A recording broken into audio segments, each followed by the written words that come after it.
Namaste everyone. This is Satya and welcome to our talk show today. We have Ms. Nandita Padmanabhan, who is a renowned Carnatic vocalist from Dallas, Texas. Nandita ji, tell us about your musical journey. Yeah, sure. So I was born and brought up in Bangalore. I was surrounded by music, since a very young age.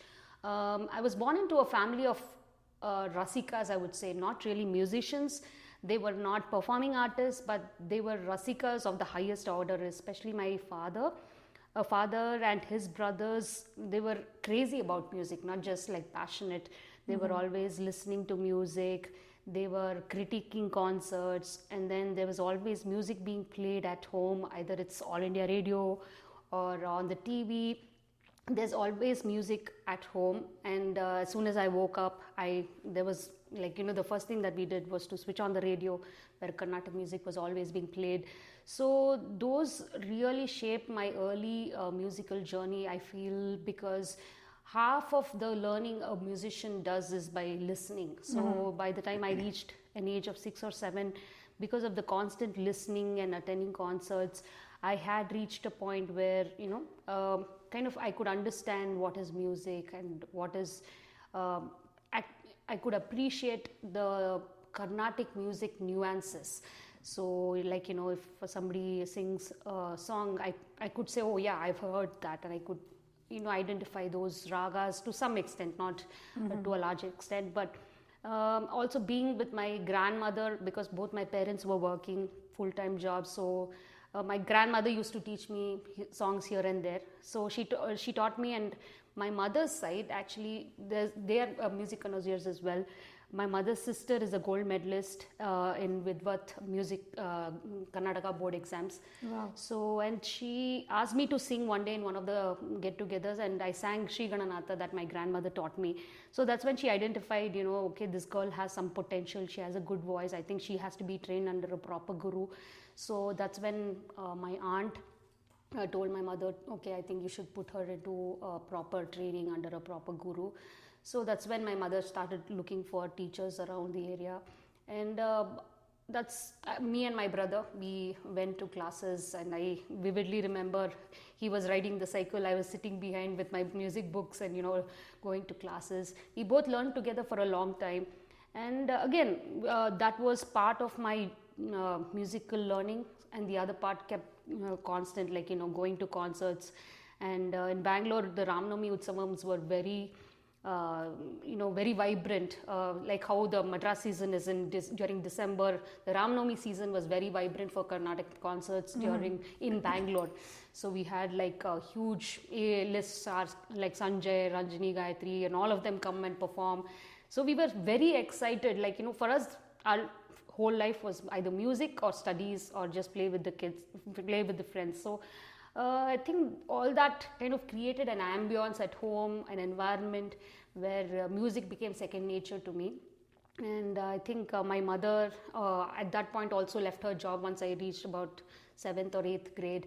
And then she played a huge role after that point, where she could get time to kind of invest in my music.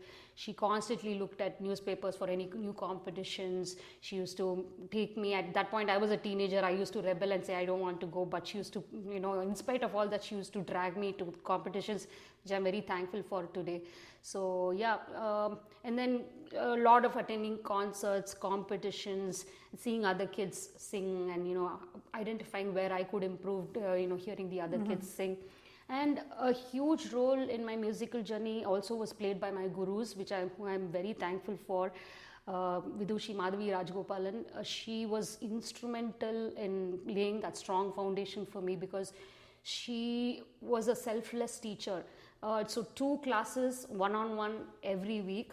So those classes always happened. And in that 1 hour, it was a very fruitful session.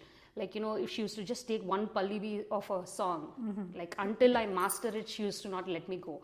And in addition, she was also a very strict disciplinarian. If I came 5 minutes late, she used to not like it.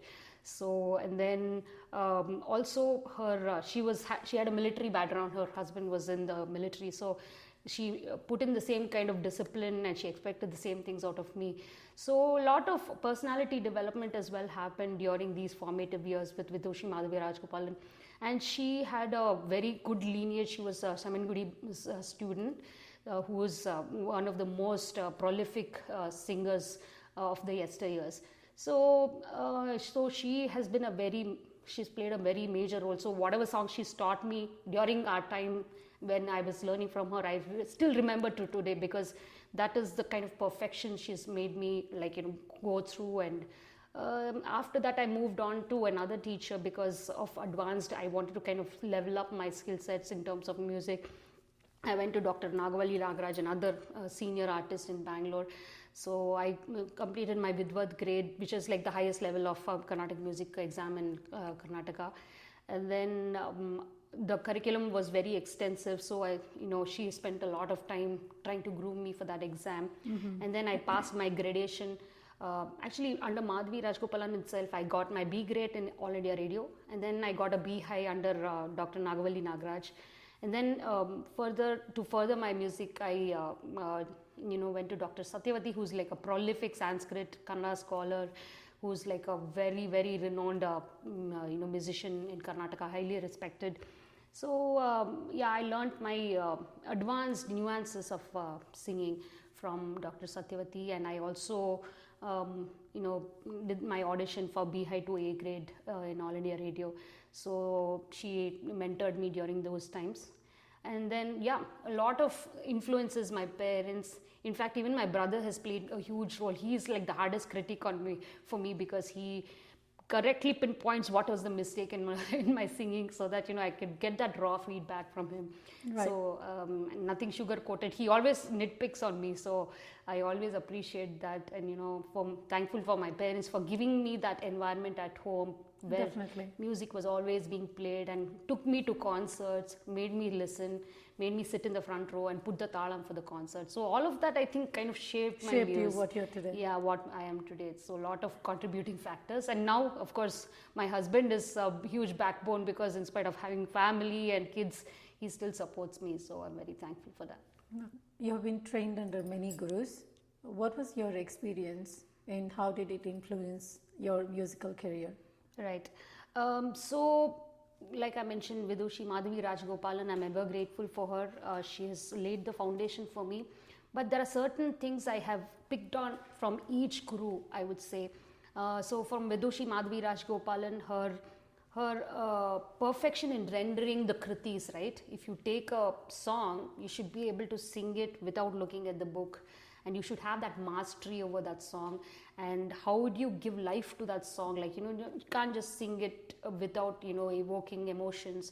So she has taught me those aspects, and how to modulate your voice in the upper octaves, and how to in those days I used to sing very fast, and my voice kind of tends towards singing very fast.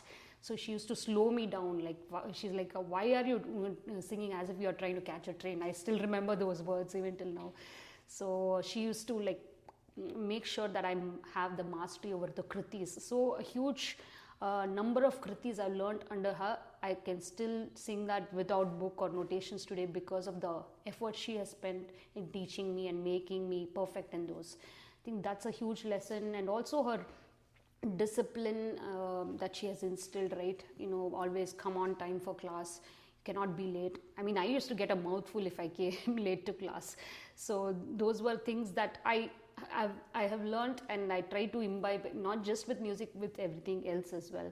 And with Dr. Nagavalli Nagaraj, I think her just repertoire songs, right? She has taught me javalis, padams, different kinds of composers, and she has a mastery of Mysore composers, for example. So I learned a few wonderful set of kritis where nobody has heard, from Dr. Nagavalli Nagaraj. And Dr. Satyavati, again, she is such a great orator. Sometimes in the class I used to just listen to her talk, getting inspired the way she used to talk, and the way she used to just show so much kindness towards her students. And musically, she taught me a lot of the advanced pallavi techniques, right? Different kinds of pallavis that we can sing, what are the improvisations we can do. And I still remember today the Kedar Gola that she has taught me. I mean, I was like so awestruck by the kind of sangtis she had in Kedar Gola. That's a very tough raga to sing. So I just by-hearted every line that she taught me. Like, actually it's manodharmam, right? You should make your own, it's your own imagination, manodharmam, alapana. But I just recorded her Kedar Gola and I repeated exactly like how she sang. And she was like, what is this, yours or mine? So I was like so inspired by how she handled those rare ragas. And even Varali's, I remember, I can just show you quickly, right, some of the small nuances that you can learn only from a guru, because these days a lot of kids learn from cassettes or from YouTube now, not Right. cassettes anymore. Yeah. So yeah, but these are the things that the audio recordings will not teach you. For example, I learned Varali from her. Saga re ga ma pa da ni sa. So that ni is so important to get right, like with gamakams, and it should almost touch the upper shadjam, because otherwise it will sound like another raga. Saga re ga ma pa da ni sa. It will change the whole structure of the raga because it will sound like Pantu Varali. So though theoretically it is right, it's the same ni, but the way you sing it should be different for Varali. So those are all the small nuances that I have learned from Satyati madam, and it has come, I mean, till today I try to imbibe those things. You're known for blending traditional style with your own rich bhava and manodharmas. How do you balance both? I mean, I don't specifically try or attempt to balance. I think it's a very organic and a natural process. I think you kind of develop your own style, if I may say so, by listening to a lot of other great artists, and then by attending concerts, and then you try to imbibe those qualities, and then you try to bring in your own, because however much you try to force in, you kind of go back to your own style. So I think that has what has influenced how I sing today, because since childhood, like I mentioned, I've attended concerts, I've heard a lot of other instrumentalists, vocalists. So really credit to all the artists I've listened to and my gurus. So they have helped me kind of come to a space where I'm able to sing and just sing what comes to my mind, right? And then just go with the flow, right? All of the learnings that I've done over the years has helped me with that. Right. Can you sing something for us? Yeah.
That was Ragam Shahana. That's very beautiful. Thank you.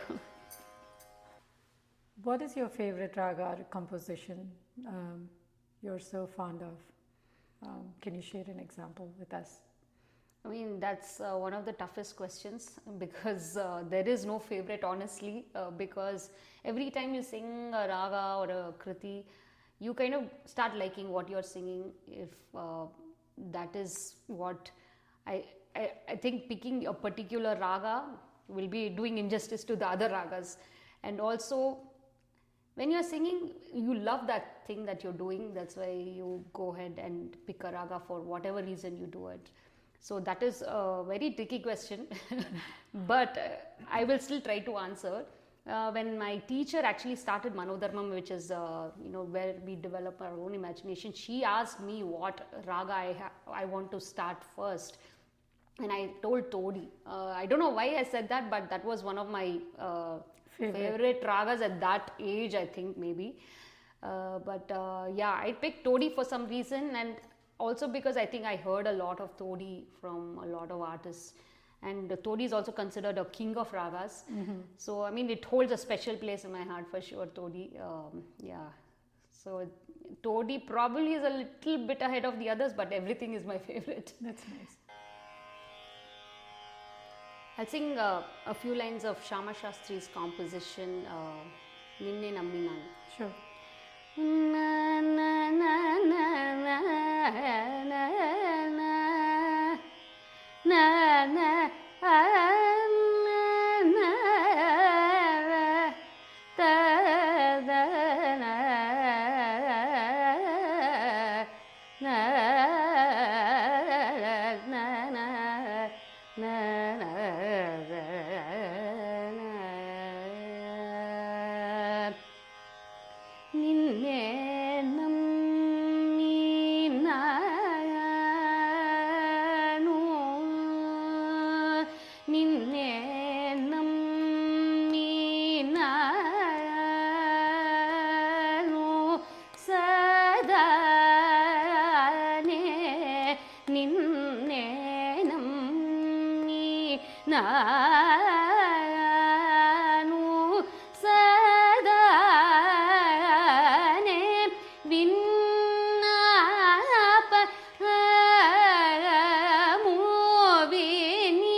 It's so beautiful. Thank you so much.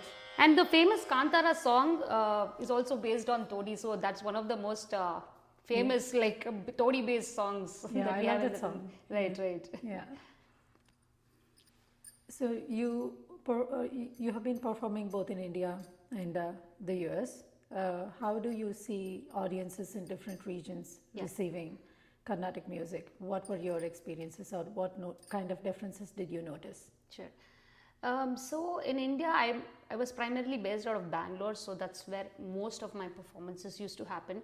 So, and that kind of led me into performing more like Kannada songs, because the audience could relate more to those. And I used to receive requests to sing Purandaradasa Devarnama or Kanakadasa Devarnama, or mostly Kannada based songs.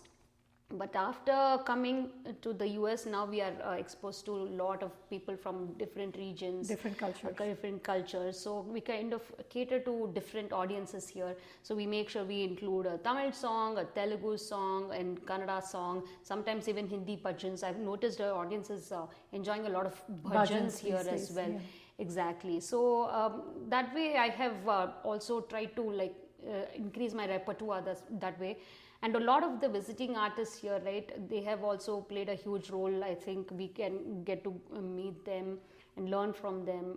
So that has also helped, expand my song base, so to say. And then that way, we are giving different experiences to the audiences every time. And then imbibing different composers as well. So yeah, that I think is a big difference. As an artist, I have evolved based on the audience I cater to. Mm-hmm. So as a professional engineer, your work has a lot of demand. I'm sure you have a lot on your plate from your professional front. So how do you find time to spend time on your music? Right. So yeah, it has been challenging. I think especially after I got married and have kids, that's an responsibility by itself, right? Even more responsibility. Yeah, exactly. So I think I don't think I'm doing a great job at balancing, because if I'm teaching the kids, I'm worried about my work, and if I'm at work, I'm worried that I'm not practicing music. So it's I feel I'm not fully into any of the above. But one thing I have cut down is right now I'm not too much into teaching, so I'm getting back that amount of time, so which I spend towards practicing. And again, whenever I'm driving, I try to practice, and I teach my kids. I have a few students that I teach. I don't have a huge base of students that I teach, but those students, when I'm teaching, I'm also learning in that process. So that helps me, and then again, also constant listening is always, we always try to learn by listening. So I tend to attend most of the concerts that are happening here whenever I can. So that helps me as well. And whenever the artists are visiting, I try to go and learn from them whenever there are visiting artists. Yeah. But it is definitely a challenge, no doubt about that. Especially here in this country, when we have to do everything on our own. We don't have that kind of a social support that we have in India, right? Where we have the family. At least I don't have any family members here. So it's all on us, me and my husband. And Right. with his support, I think I'm chugging along. So yeah, that's how I've been trying to balance. But one day I hope now my kids are slowly more independent now. I'm slowly hoping to, start teaching more students. I think I have to pass on what I have to the next gen. So let's see if and when I find it, the right time, I will definitely start doing that. But at this point, mostly my focus is on performing. So, what advice do you give for aspiring musicians? So what I would suggest is to get a guru or a mentor to help you guide. I think that's very important, because there are certain things that you cannot learn on your own, especially an art field like music. There are certain nuances that only a guru can teach face to face. In fact, I would suggest get a face to face teacher, and instead of Zoom, Online. Online classes, because nothing can beat face to face classes. And then that camaraderie you have with the teacher, and sometimes this other students come, you talk about music with them, all of them kind of adds up. So find a good guru for yourself, attend a lot of good concerts that you like. Some folks might go towards more instrumental music, some like vocal music. So whatever you like, right? Just listen to a lot of different kinds of music, and then again, try, if you have reached a certain stage, set certain goals for yourself. If you're serious about music, or you don't have to set goals for yourself, just enjoy music, art for art's sake, right? Right. Just I feel, sometimes we put too much pressure on ourselves and our kids to, like, okay, are you done with this exam? Are you, clearing this exam by this time? Sometimes you should just learn and enjoy music, and let it take its own course. So I think listening is very, very crucial, though. I think that's the part these days I don't see much happening, because the kids are so overwhelmed with so many things going on, right? Yeah. They don't have enough time to listen. So I would suggest just keep playing music at home, like passively you will keep listening. So Yeah. that's what I suggest. Definitely. That's a nice suggestion. Thank you. Yeah. Well, thank you so much for all that insights, Nandita ji. Thank you for coming to our show. Yeah, it was my pleasure. Thank you. Thank you.